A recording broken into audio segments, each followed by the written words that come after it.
Wednesday evening arrived with the oppressive inevitability of a scheduled root canal.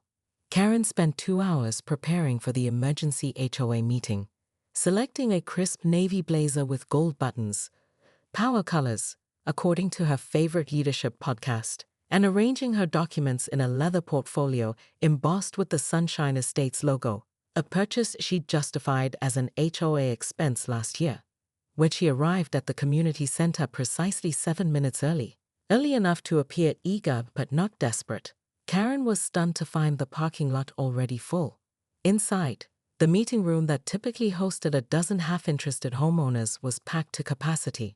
Folding chairs had been added in the back, and people were standing along the walls. "What is this?"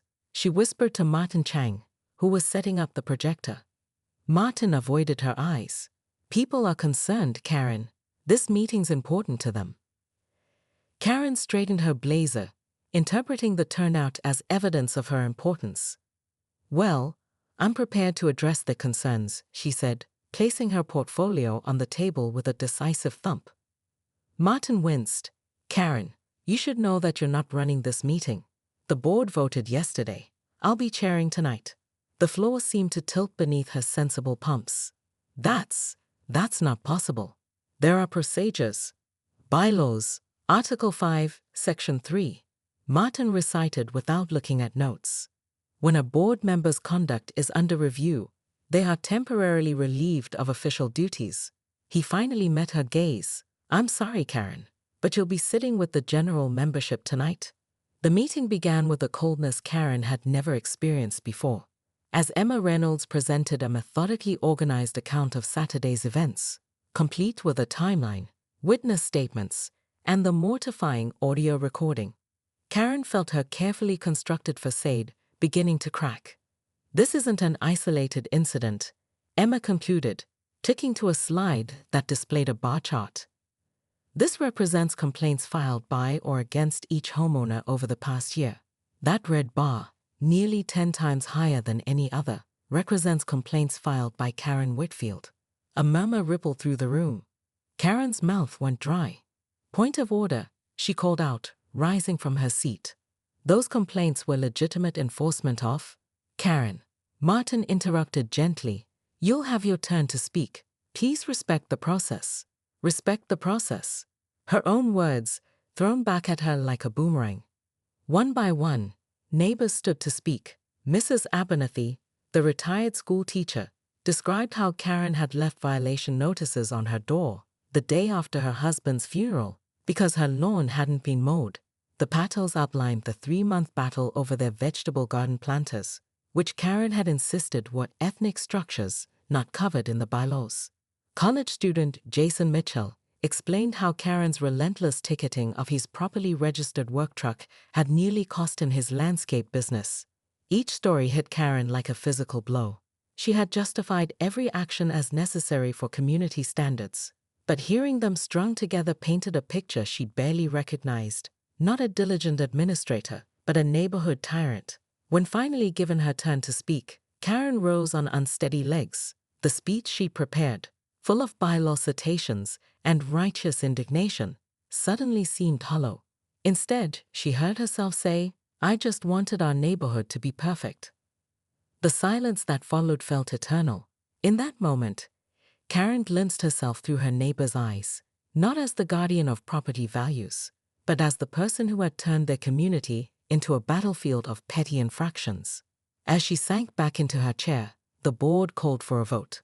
The motion to remove Karen Whitfield from her position as HOA president passed unanimously, including a yes vote from her husband Gerald, who couldn't quite meet her eyes. 3 months after what neighborhood children now called the Great Pool Rebellion, Sunshine Estates was preparing for its annual summer block party. In years past, this event had been Karen's showcase, meticulously planned, rigidly scheduled, and about as spontaneous as a military parade. This year, however, Karen found herself in an unfamiliar position, just another volunteer on Emma Reynolds' Community Events Committee. "Karen, what do you think?" Emma asked, spreading out hand-drawn plans on her kitchen table. Traditional assigned seating by house number, or maybe something more flexible this year. Karen hesitated, her old instincts warring with her new perspective. What if we did a little of both? Maybe designated areas for families with young children, seniors who need shade, that sort of thing? But let everyone choose within those zones. Emma's eyebrows rose slightly in surprise. That's actually a really good idea. Best of both worlds. The small note of approval sent a rush of warmth through Karen that no perfectly enforced bylaw had ever provided.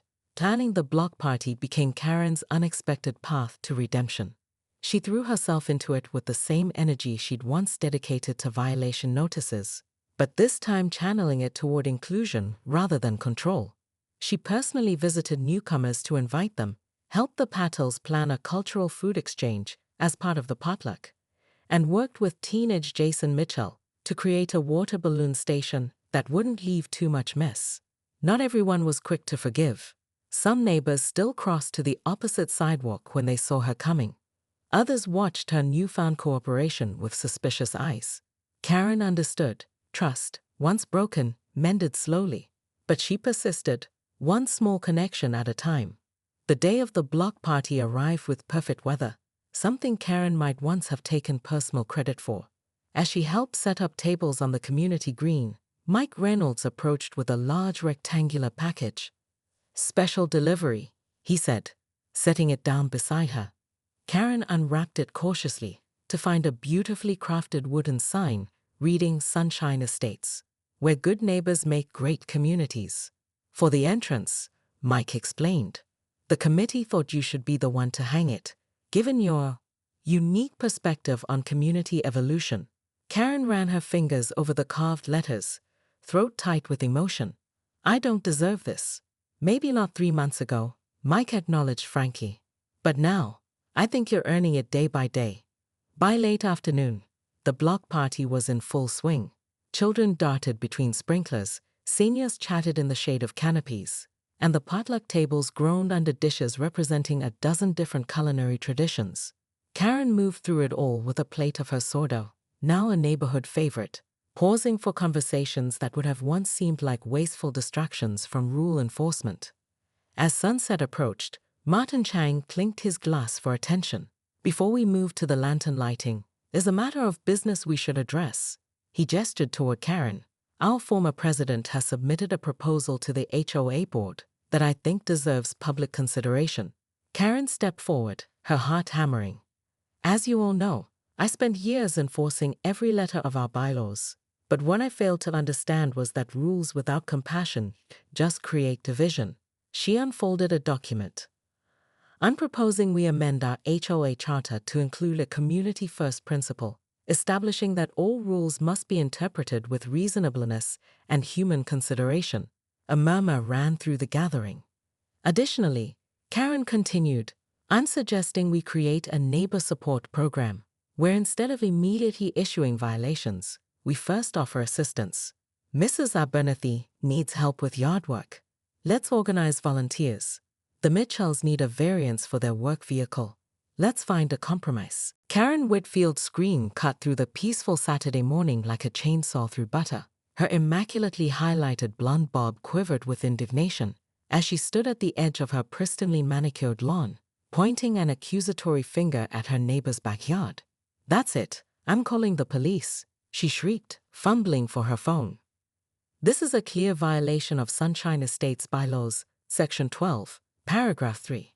Across the fence, Mike Reynolds didn't even look up from dismantling his above-ground pool, the same pool his children had enjoyed all summer, the same pool that had been approved by the HOA board 3 months ago, and the same pool that Karen had been complaining about since installation day 1. "It's my pool, Karen," Mike called over his shoulder as he unscrewed another panel. "And I'm taking it down. Isn't that what you wanted?" But Karen was already dialing, her French manicured finger stabbing at her phone screen with surprising force. As president of the Sunshine Estates Homeowners Association for the past 4 years, Karen Whitfield had developed quite a reputation. Her clipboard inspections were the stuff of neighborhood legend. Her violation notices appeared with such frequency that some residents had created a dedicated drawer just for them, and her high-pitched voice announcing, "As per the bylaws," haunted many a homeowner's dreams. Yes, officer, Karen spoke urgently into her phone, pacing along the property line. I need someone at 427 Sycamore Lane immediately. My neighbor is dismantling unauthorized structures without proper permits or HOA approval. What Karen didn't realize, as she provided the dispatcher with increasingly dramatic descriptions of Mike's dangerous demolition project, was that her call was being broadcast through Mike's Bluetooth speaker. His wife Emma, a local attorney who specialized in property law, had put the police department's non-emergency line on speaker while she recorded the entire interaction from their kitchen window. Officers Ramirez and Johnson arrived 20 minutes later, looking more annoyed than concerned as they approached Karen, who was now standing on her decorative garden stepping stone at the very edge of her property, arms crossed, a triumphant smile playing at her lips. Finally, I've been watching him destroy neighborhood property for nearly half an hour, Karen declared, pointing toward Mike, who was now sitting on his deck with a lemonade, most of the pool already disassembled. Ma'am, whose pool is it? Officer Ramirez asked, flipping open his notepad. It's an unauthorized addition to the... Ma'am, Officer Johnson interrupted. We need to establish ownership. Sir, she called to Mike, is this your pool? Mike nodded, taking a leisurely sip of his lemonade. Purchased it in May. Have the receipt inside if you need it. Karen's face flushed crimson. That's not the point. The point is that he's dismantling it without HOA approval. Officer Ramirez turned slowly back to Karen. Let me understand this correctly. You called the police because your neighbor is taking down his own pool. The pool you filed 3 separate complaints about with the HOA. Karen's mouth opened and closed several times before she found her voice. How did you know about those complaints? From behind the officers, Emma Reynolds stepped forward with a manila folder. Because I have copies of every single one, Karen, along with the HOA board's approval of our pool installation from May 2nd. For the first time in 4 years as HOA president, Karen Whitfield found herself speechless, and the familiar feeling of control that she'd cultivated so carefully began slipping through her fingers like fine sand. By Monday morning, Karen's confrontation with the Reynolds family had spread through Sunshine Estates like wildfire. While she sat at her kitchen island, sipping her precisely temperature-controlled latte, her phone pinged relentlessly with notifications from the neighborhood social media group. Can you believe what's happening? Her husband Gerald asked, scrolling through his own phone with a grimace. They're calling for an emergency HOA meeting. About you. Karen nearly choked on her drink. About me? I'm the president. I'm the one who calls emergency meetings. Gerald slid his phone across the granite countertop. The screen displayed dozens of comments beneath Emma Reynolds' post, a carefully worded summary of Saturday's events, accompanied by timestamps and references to HOA bylaws.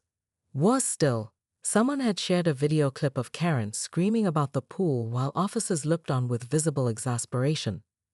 This is defamation, Karen whispered, her fingers gripping her coffee mug tightly. They can't do this to me. But they could, and they were. By noon, Karen received an official email from the HOA vice president, Martin Chang, notifying her that her actions were under review and an emergency meeting had been scheduled for Wednesday evening.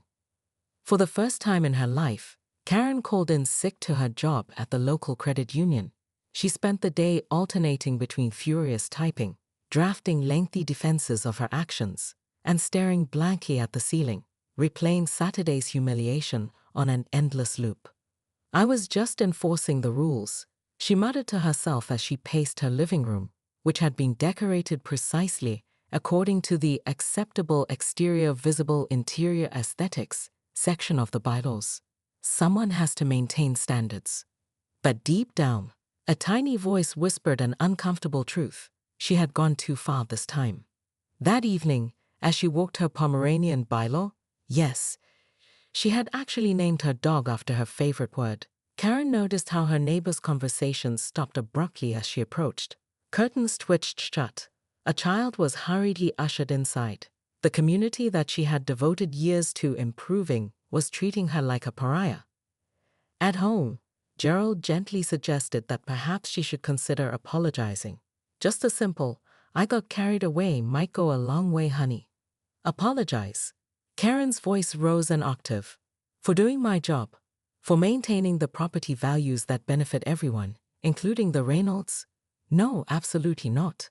Instead, Karen spent the night combing through every bylaw amendment from the past decade, looking for ammunition. By dawn, bleary-eyed but determined, she had compiled a 3-page list of violations committed by the Reynolds family, dating back to their move-in date, the hedge that was once 2 inches taller than regulation, the Christmas lights that stayed up until January 3rd, the unauthorized bird feeder from 2021. Karen didn't notice how her hands shook as she printed her findings, nor did she acknowledge the hollow feeling that had settled in her chest. All that mattered was proving she was right, had always been right. The neighborhood needed her vigilance, whether they appreciated it or not. As she stapled her document with unnecessary force, Karen failed to realize she was fighting a battle that was already lost, not because of the bylaws, but because of something far more powerful. The community's patience had finally run out. The first week after her removal passed in a blur of self-righteous anger and denial. Karen filled 3 notebooks with detailed accounts of how she'd been wronged, drafted scorching emails she never sent, and spent hours staring at the ceiling fan in her bedroom, replaying every moment of her humiliation. They'll regret this, she told Gerald over their silent dinner on Friday night. Once the neighborhood goes to hell without proper oversight, they'll come begging for me to return. Gerald set down his fork with unexpected firmness. Karen, I need you to hear me. No one is coming to beg you for anything. And if you're honest with yourself, you know why. His words struck like a slap.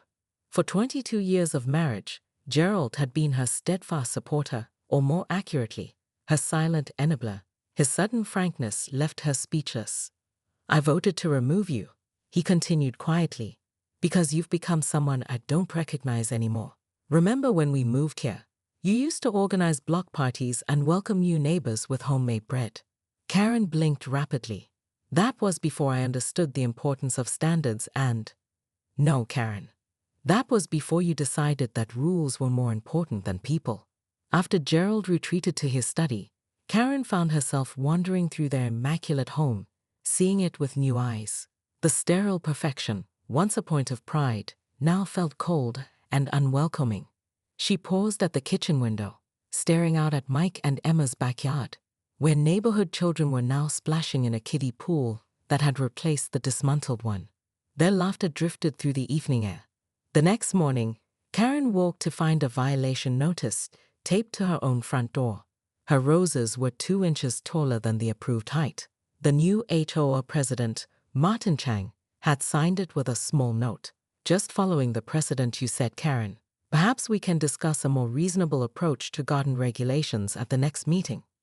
Something inside Karen, something rigid and brittle, finally broke. She spent Saturday in a daze, wandering through the neighborhood she had policed so vigorously, truly seeing it for the first time in years. The Mitchells' work truck, which she had reported weekly, was essential to the business that put their son through college. The Patels' vegetable garden, which she had fought to have removed, provided fresh produce they shared with elderly neighbors. Mrs. Abernathy's occasionally overgrown lawn was the result of arthritis that made yard work agonizing. The rules Karen had wielded like weapons had stories behind them, human stories she had never bothered to learn. That evening, she did something she hadn't done in nearly 5 years. She baked bread. The familiar process, measuring, mixing, kneading, worked something loose inside her. As the yeast activated, bubbling and expanding in the bowl, Karen felt something similar happening in her chest, a softening, an opening. By Sunday morning, Karen had made a decision.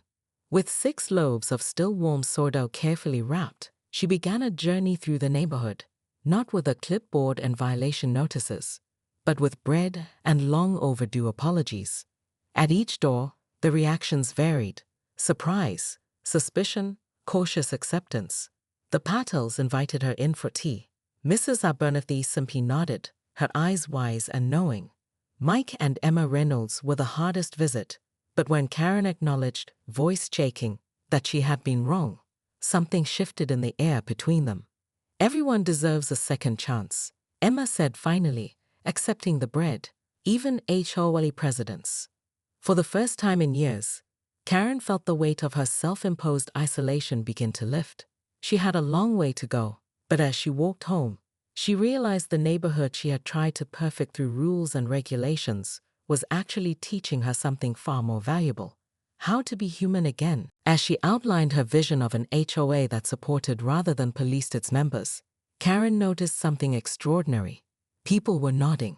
Some were even smiling. The vote was not unanimous. Change never is.